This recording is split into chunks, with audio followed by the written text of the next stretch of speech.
Oke, apa kabar mahasiswa IRP tahun 2019? Pada pertemuan ini kita akan melanjutkan mengenai introduction to accounting.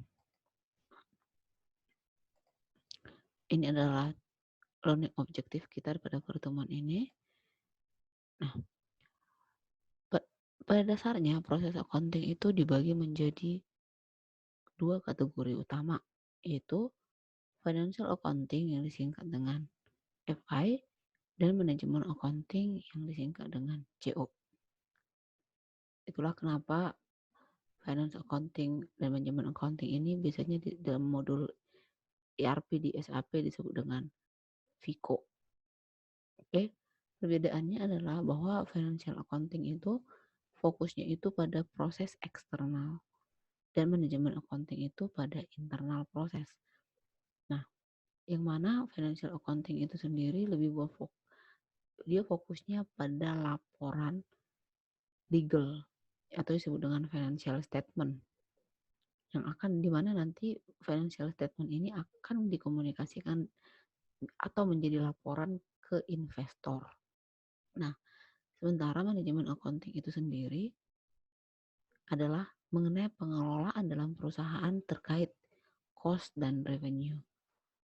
Cost adalah biaya dan revenue adalah pendapatan. Nah, secara kontennya itu sendiri, kalau financial accounting itu didefinisikan oleh hukum dan regulasi yang berlaku. Jadi misalnya diatur oleh negara atau perundang-undangan. Dan kalau untuk manajemen accounting, masalah konten itu akan didefinisikan oleh manajemen perusahaan itu sendiri sesuai dengan kebutuhan masing-masing perusahaan. Secara garis besar, proses pada accounting, financial accounting ini dibagi menjadi 5, yaitu general accounting, general ledger, account receivable, account payable, aset, dan bank ledger. Nah, untuk organization datanya sendiri, seperti modul-modul yang lain tetap akan ada organizational data. Nah, di sini kita akan melihat adanya client, company code. Nah, di sini akan muncul yang belum pernah kita lihat sebelumnya, ada business area. Nanti ada juga internal division yang akan mengenerate financial statement. Nanti Anda bisa membaca ini di dalam buku yang sudah di-share. Nah, ada 3 master data dalam proses financial accounting ini sendiri, yaitu secara garis besar ada 3, yaitu chart of account. Berikutnya adalah general ledger account yang dibagi menjadi 3 account, dan subsidiary ledger. Nah, di sini kalau subsidiary ledger ini ngomongin mengenai customer, vendor, dan aset. So, apa itu chart of account? Chart of account itu sendiri adalah pendefinisian secara terurut dari akun-akun yang ada di general ledger. Jadi nanti dalam general ledger itu sendiri akan ada akun-akun. Nah, chart of account ini adalah seperti daftar-daftar akun yang akan kita gunakan nanti di general ledger. Dan ada urutannya gitu, sesuai dengan penggunaannya. Ada 3 tipe dari chart of account. Pertama adalah operative chart of account. Ini adalah akun-akun yang umum yang akan digunakan secara spesifik di perusahaan untuk mendukung proses operasinya. Nah, yang berikutnya adalah country specific. Nah, country specific ini adalah chart of account yang harus ada karena berhubungan dengan negara-negara tertentu. Misalnya harus ada gitu karena spesifik ke negara tertentu gitu. Berikutnya adalah grup chart of account. Ya, pengelompokan chart of account itu berdasarkan penggunaannya. Sebuah perusahaan bisa menggunakan multiple chart of account. Ya, jadi nggak harus cuma satu chart of account. Nah, di sini disebutkan bahwa satu chart of account itu dapat digunakan oleh banyak perusahaan. Misalnya seperti contohnya di sini Big Cadillac Oldsmobile ini mereka sama-sama pakai US chart of account. Nah, tetapi menjadi syaratnya adalah bahwa satu perusahaan itu harus ada minimal satu chart of account yang akan digunakan. Nah, tetapi kita akan bisa dapat juga menggunakan lebih dari chart of account. kalau misalnya nanti untuk pembuatan alternate ledger. Nah, setelah kita tadi ngomongin chart of account, kita akan masuk ke master data berikutnya, itu general ledger account atau disebut dengan GL account. GL account itu adalah transaksi-transaksi yang relevan terhadap proses accounting, itu transaksi-transaksi yang terjadi dalam perusahaan itu mengenai transaksi-transaksi accounting yang akan dicatatkan nanti di GL account. Nah, nanti di GL account itu sendiri datanya di segmen atau dibagi-bagi berdasarkan organizational level. Kita sudah belajar apa organizational level ya. Nah, chart account itu sendiri akan ada nanti di dalam general ledger. Jadi kalau di sini definisinya adalah general ledger adalah data chart of account ditambah dengan company code data. Nah, berikutnya kita akan masuk ke balance sheet account. Balance sheet account ini adalah bagian dari akun yang sudah kita jelaskan sebelumnya. Balance sheet account ini adalah mengenai aset. Aset itu sendiri dibagi menjadi dua, yaitu current asset sama fixed asset.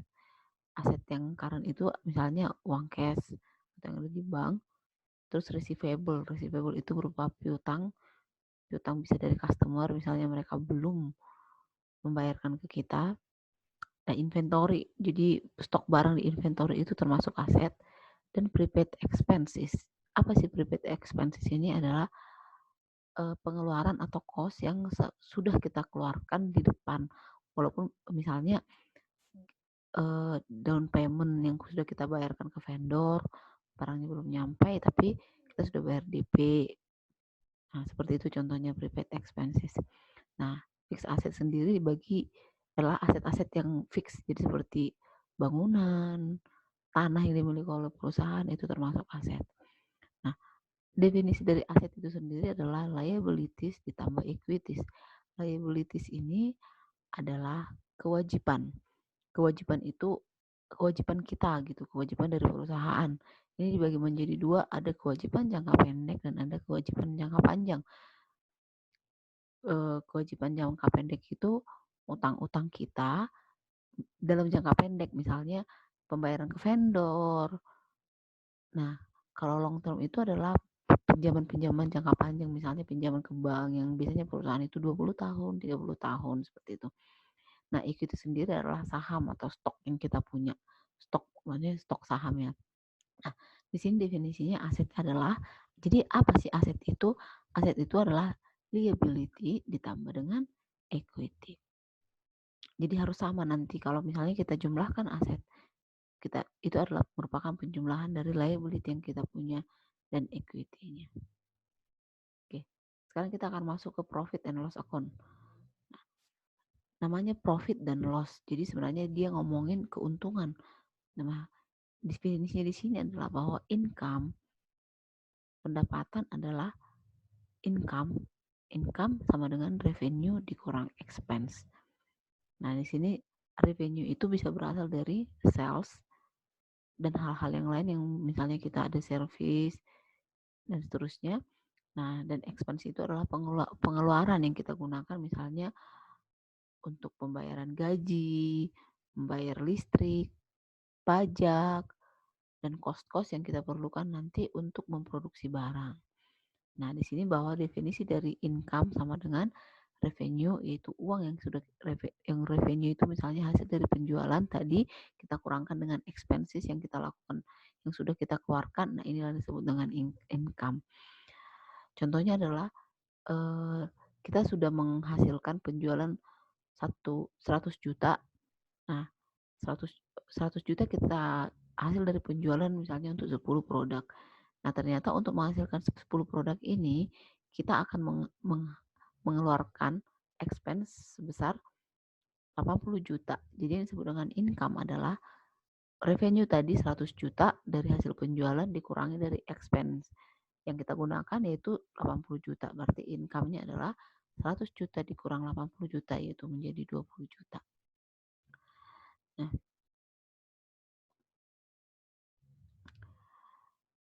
Nah, kita di sini akan belajar mengenai sedikit mengenai manajemen accounting. Oke, berikutnya kita akan sedikit konsep dalam manajemen accounting. Nah, kebanyakan data-data yang digunakan pada manajemen accounting itu ya memang berasal dari finance accounting. That's why biasanya kita tidak bisa memisahkan antara manajemen accounting dengan financial accounting. Fungsi dari FICO controlling adalah untuk memanage, mengelola dan mengalokasikan cost. Nah, nanti cost tersebut akan terjadi di banyak bisnis proses, misalnya di fulfillment, nah itu akan ada cost di sana. Nah, hal yang perlu kita ketahui nanti mengenai yang disebut konsep dalam manajemen accounting ini adalah cost center. Cost center itu sendiri adalah master data. Jadi tadi kalau di finance accounting ada 5 master data, kalau di sini contohnya master datanya adalah cost center. Nah, cost center ini adalah lokasi di mana cost itu akan terjadi. Contohnya perbaikan proyektor. Nah, itu kan harus di cost centernya di mana? Jadi di SDI seperti itu contohnya. Jadi lokasi di mana cost itu nanti akan dibebankan. Nah, cost bucket itu nanti digunakan untuk penjumlahan cost. Jadi misalnya kita akan menyediakan beberapa cost bucket, misalnya cost bucket untuk proyek atau untuk perbaikan. Nanti semua yang berhubungan dengan perbaikan akan dimasukkan di cost bucket tersebut. Nah, nanti ada lagi cost bucket untuk kelistrikan. Nah, nanti yang berhubungan dengan kelistrikan akan dimasukkan ke cost bucket tersebut. Nah, nanti cost tersebut akan dibebankan ke cost center. Nah, berikutnya adalah, nah, seperti kita ketahui bahwa kebanyakan proses itu akan memiliki namanya orders. Nah, misalnya kita sudah belajar sebelumnya, kita akan punya purchase order, dalam produksi kita punya PRO, production order, dalam sales fulfillment proses kita punya sales order. Nah, expense itu sendiri nanti akan berdasarkan dari order ini. Jadi misalnya nanti saya bikin purchase order. Nah, purchase order ini berasal dari divisi mana? Misalnya divisi A meminta 10 ATK gitu. Jadi dari divisi manakah ATK ini, purchase order ini berasal? Nanti dari divisi tersebutlah nanti expense-nya akan di-charge. Jadi dari mana order tersebut berasal, kesitulah expense tersebut akan di-charge. Kalau misalnya production order itu dari marketing, nah mintanya berapa? Nah seperti itu. Jadi dari mana, siapa sih yang membuat production order ini? Nah dari situlah dia di-charge begitu ya, dan seterusnya. Nah berdasarkan order tersebut, dokumen order tersebut, maka dari situlah nanti expense-nya akan di-charge. Nah, prosesnya itu sendiri akan ada di sini, kita lihat ya, ada general ledger accounting, account payable accounting, account receivable accounting, dan asset accounting. Kalau general ledger accounting ini adalah general ledger posting untuk yang hal yang umum, misalnya untuk utility, sewa gedung, pajak, dan seterusnya. Account payable ini adalah berhubungan dengan procurement. Kenapa disebut dengan procurement? Karena biasanya pada saat kita membeli barang, kita akan membayar pada saat barangnya sudah kita terima. Jadi kita punya kewajiban atau nanti disebut dengan payable yang akan kita bayarkan. Account receivable adalah hak kita, tapi misalnya seperti ini, fulfillment kan kita ngejual barang. Nah, barang itu kita sudah kirim ke customer, barangnya sudah berkurang di kita pada saat good issue, tetapi uangnya belum kita terima sampai customer nanti kita lakukan proses billing. Nah, makanya disebut dengan account receivable. Kita akan menerima nanti, tapi saat ini belum kita terima, namanya account receivable, sesuatu yang akan kita terima. Account payable adalah sesuatu yang akan kita bayarkan. Nah, di sini ada lagi namanya asset accounting. Ini misalnya mengenai depresiasi. Jadi setiap barang itu karena pasti akan ada depresiasinya. Kalau kita beli barang seharga 10 juta saat ini, misalnya komputer, setahun lagi ini harganya nggak 10 juta lagi, akan ada depresiasi. Setiap barang itu memiliki depresiasi. Nah, kita di sini nanti akan mengenal namanya T-count. Dalam proses ini kita akan mengenal namanya T-count. Ini disebut dengan T-count. T-count ini adalah mengelola debit dan kredit. Nah, kita perhatikan di sini. Kenapa disebut dengan T-count? Ya karena bentuknya seperti ada T di sana, T, huruf T. Nah, dalam T-account ini kita akan membedakan menjadi debit dan kredit. Nah, kita lihat di sini akan ada 4 kondisi. Pada saat aset dan expense bertambah, maka akan masuk ke debit. Akan menambah di sisi debit. Nah, pada saat revenue dan liabilities berkurang, akan menambah di sisi debit. Nah, kalau misalnya kita lihat di sini aset dan expense berkurang, akan menambah di sisi kredit. Dan pada saat revenue dan liabilities bertambah, akan menambah di sisi kredit.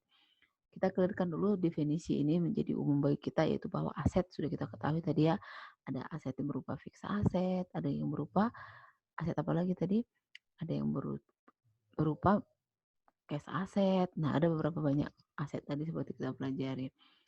Nah, expense itu sendiri adalah pengeluaran yang jadi berupa cost. Nah, kalau revenue tadi sudah kita pelajari ya, revenue pendapatan, liability adalah kewajiban.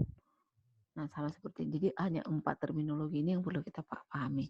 Jadi pada saat aset dan expense bertambah, maka kita harus mencatat di sisi debit. Pada saat aset dan expense itu berkurang, kita mencatat di sisi kredit. Ini rumusnya. Oke, kita lihat contohnya. Inilah posting misalnya untuk proses pembelian stok dari sebuah perusahaan. Kita lihat tadi ya, catatan yang di atas itu adalah sebagai pengingat. Dan di sini disebutkan bahwa di sini kenapa menjadi bertambah di debit, karena di sini kalau kita pembelian ada investasi dalam perusahaan, maka disebut di sini bahwa aset dan expense-nya bertambah. Jadi kenapa? Nah, kita kan akan menambahkan, di sini kita mengeluarkan uang, jadi pada saat kita mengeluarkan uang itu akan termasuk menjadi expense. Expense bertambah kita catat di sisi debit. Nah, setelah itu kan di account itu harus diseimbangkan. Oleh karena itu kita akan menyeimbangkan di sisi kredit. Nah, di sini karena aset kita nanti akan berkurang, maka kita akan mencatat di sisi kredit di sana untuk, nah ini disebut dengan, ini yang disebut dengan chart of account. Jadi ini adalah kode chart of account. Kita lihat di sini kodenya adalah 100000 dan ini adalah nama dari chart of account-nya. Selanjutnya kita lihat dulu di sini yang sudah ada jelas di sini ada studi kasusnya seperti apa. Ini adalah purchase of supplies with cash. Jadi pembelian supply dengan menggunakan cash. Nah, di sini kita baca dulu nih permasalahannya apa. Global Bike ya, ini GBI Global Bike membeli supply office, jadi kayak alat ATK dengan seharga $500 dengan cek. Jadi pakai cek bayarnya. Nah, dalam hal ini kan pembelian dari office supply itu adalah expense ya. Jadi itu bukan revenue, itu expense. Jadi itu adalah pengeluaran. Jadi oleh karena itulah itu dicatat sebagai mengeluarkan uang. Jadi memang harus dicatat untuk mengeluarkan uang.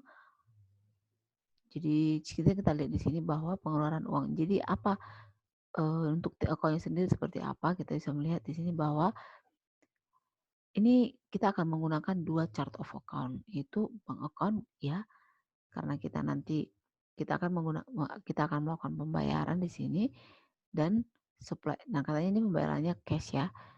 Karena kita walaupun namanya kita membayar menggunakan cek, tapi cek ini kan dananya sudah ada gitu. Jadi dia akan mengurangi nanti ceknya dicairkan sama si customer, si tempat kita ngebeli tadi vendor itu pasti nanti bank kita akan berkurang. Nah, karena bank kita akan berkurang, maka disebut di sini bank itu kan termasuk dari aset ya. Pengurangan aset itu akan kita catat di sisi debit. Nah, itulah kenapa di sisi kredit. Itulah kenapa kita harus mencatat untuk bank account itu di sisi kredit. Nah, kita harus menyeimbangkan akun ini. Karena kalau kita hanya satu akun itu tidak seimbang namanya. Kita harus mencatat lagi di chart of akun. Nah, karena kita menggunakan uang dari uang $500 ini untuk pembelian office supplies. Nah, pembelian ini tadi sudah kita sepakati bahwa ini adalah expense. Nah, kita lihat di sini penambahan di sisi expense. Jadi expense kita jadi bertambah.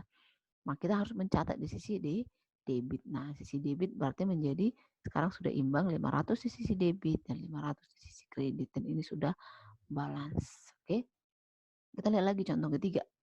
Nah, katanya pembelian dari supply tapi dia saat ini kredit. Nah, jadi barang itu masih belum dibayar gitu, masih kredit. Nah, kita lihat skenario-nya.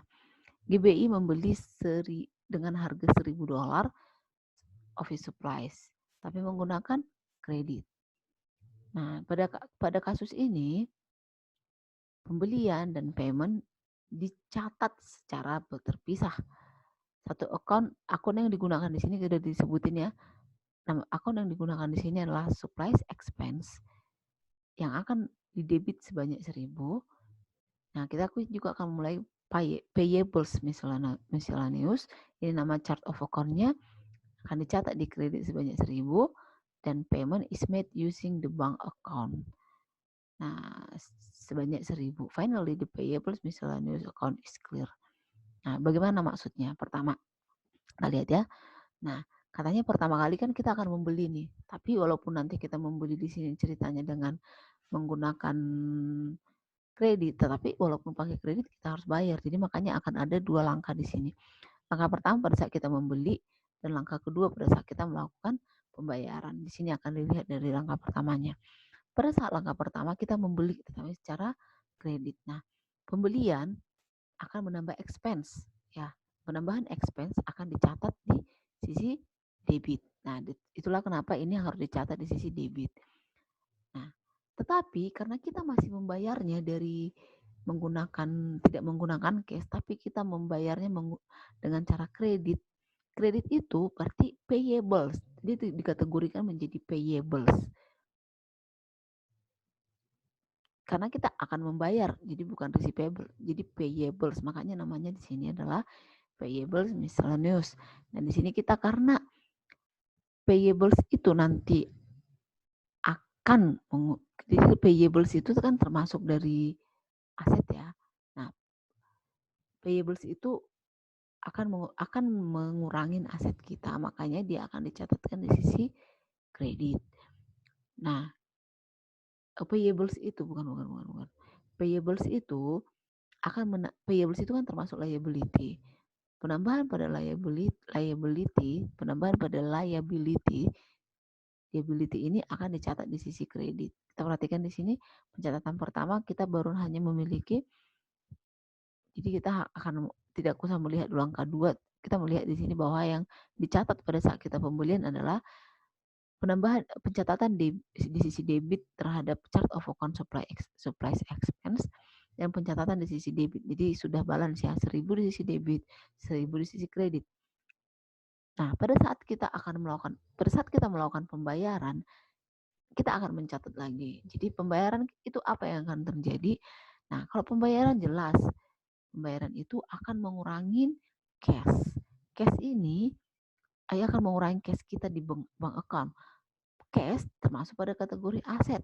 Itulah kenapa pengurangan pada aset akan dicatat di sisi kredit. Dan payables kita pasti sudah ini payables ini tadi termasuk pada liability, kewajiban. Karena tadi liabilities kita udah bertambah, nah pada saat kita bayar otomatis kewajiban kita sudah nggak ada lagi. Oleh karena itu liabilitiesnya dianggap berkurang. Memang berkurang saat ini, setelah dibayar liabilitiesnya berkurang, akan dicatat di sisi debit. Nah, kalau kita lihat seperti ini, kita coba kita hitung di sisi debit 1.000 ditambah 1.000 dan di sisi kredit adalah 1.000 ditambah 1.000. Berarti sekarang sudah balance 2.000 di sisi debit dan 2.000 di sisi kredit. Oke, kita sekarang ngomongin apa yang disebut dengan account payable. Nah, account payable ini adalah concern dengan vendor. Ya, karena biasanya sesuatu yang kita akan melakukan pembelian itu biasanya dari vendor dan kita akan melakukan kewajiban untuk membayar ke vendor. Nah, kita lihat di sini ini contoh, nanti kita perhatikan di sini. Ini kalian pelajarin dulu nih. Nanti akan ada 6 langkah. Jadi pertama di sini kita lihat proses pertama adalah pembelian kepada vendor pertama, pembelian pada vendor kedua. Jadi kalau misalnya kita mencatat ini dalam, misalnya kita memiliki nih, kita kan vendornya nggak cuma satu vendor, kita kan punya vendor 2 gitu. Nah, pada awalnya kita akan mencatat dulu nih, pencatatan pada vendor pertama, pada vendor kedua, vendor ketiga gitu. Tapi pada saat seperti ini, kita harus melakukan namanya rekonsiliasi account. Jadi kita akan menyamakan akunnya menjadi account payable reconciliation. Jadi walaupun vendornya berbeda-beda, kita akan menjumlahkan ini semua dan kita rekonsiliasi. Kita lihat di sini untuk pembayaran ke vendor pertama, untuk pembelian dari vendor pertama sebanyak 2.000, 1.000, 4.000. Nah, ini akan dijumlahkan 2 ditambah 1 ditambah 4 menjadi 7, dan di sisi debit juga seperti itu, dan pada saat kita melakukan rekonsiliasi kita akan mencatat dalam bentuk seperti ini. Jadi pada saat per transaksi memang kita akan mencatat per vendor seperti ini. Memang harus relate ke vendor biar kita bisa nge-track vendor payable kita terhadap vendor tertentu. Tapi kita nanti akan melakukan rekonsiliasi. Jadi biar kita tahu total dari payables kita seperti apa. Ini disebut dengan account payable accounting. Nah, kalau disebut dengan account receivable, sesuatu yang akan kita terima gitu. Biasanya kan kalau penerimaan itu berasal dari penjualan. Jadi kita sudah menjual barang ke customer, kita sudah ambil dari, udah kita pick, kita pack, kita bikin delivery order, sudah kita post good issue, barang sudah keluar dari gudang, stok sudah berkurang, tapi uang kita belum dibayarkan sebelum kita melakukan sebelum customer melakukan payment. Nah, itulah kenapa disebut dengan account receivable. Jadi kita akan menerima itu. Nah, biasanya itu berasal dari customer.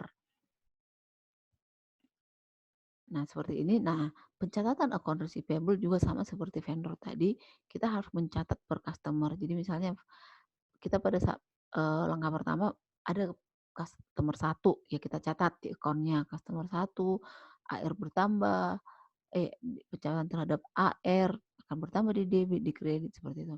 Nah, pada saat customer kedua juga seperti itu. Tetapi nanti sama seperti account payable, kita harus mencatatkan kembali menjadi dalam account receivable reconciliation. Kita harus merekonsiliasi akun tersebut dengan menjumlahkan 5 ditambah 3 di sisi debit, 5 ditambah 3 di sisi kredit, seperti itu. Nah, aset terakhir ini masalah aset. Aset itu dibagi seperti yang sudah sebelumnya. Aset itu dapat dikategorikan katanya di sini menjadi tangible aset yang bisa kita lihat langsung, intangible, dan financial. Ini sudah kita pelajarinya dalam pertemuan apa perbedaan tangible dan intangible.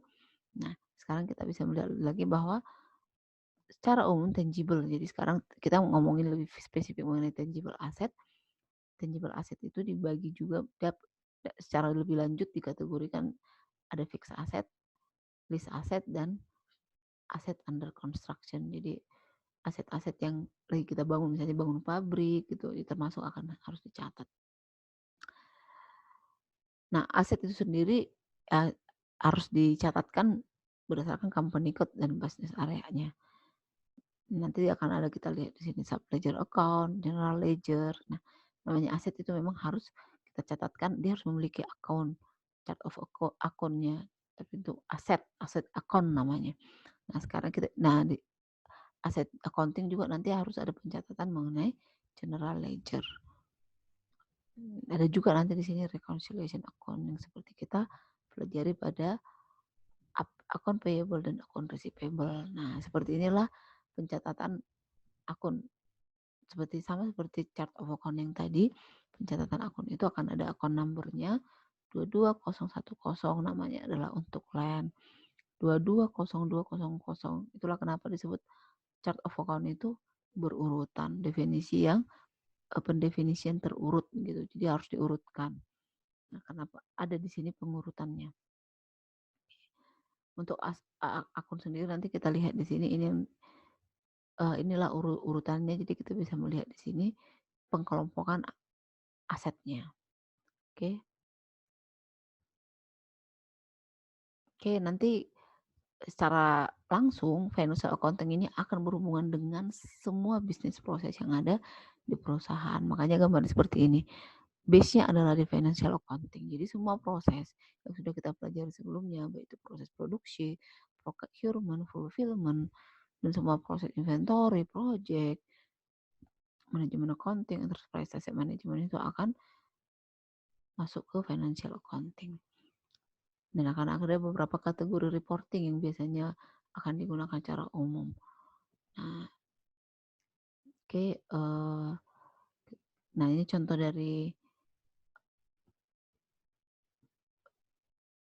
tampilan yang ada di SAP untuk book depreciation.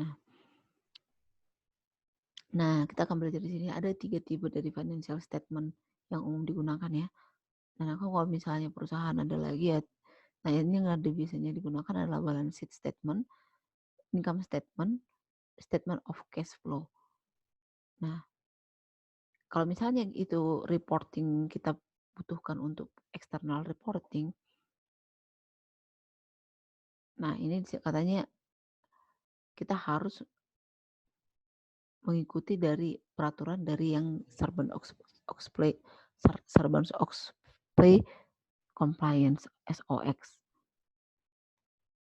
Nah, nanti di sini akan disahkan oleh CIO dan CFO. Jadi Sarbanes-Oxley ini adalah compliance atau aturan yang ditetapkan secara bersama-sama untuk bagaimana sih isi dari financial statement yang standar yang harus dikeluarkan oleh perusahaan. Jadi biar semua informasi yang dibutuhkan itu akurat. Tidak ada yang disembunyikan dan keakuratannya terjamin. Jadi kita nanti kalau bikin laporan harus sesuai dengan yang kalau untuk kebutuhan eksternal harus sesuai dengan regulasi yang berlaku. Oke, sampai di sini pertemuan kita kali ini. Bukunya slide ini diambil dari buku Mangel yang sudah kita share sebelumnya, dan ini adalah informasi tambahannya. Oke, terima kasih dan selamat belajar.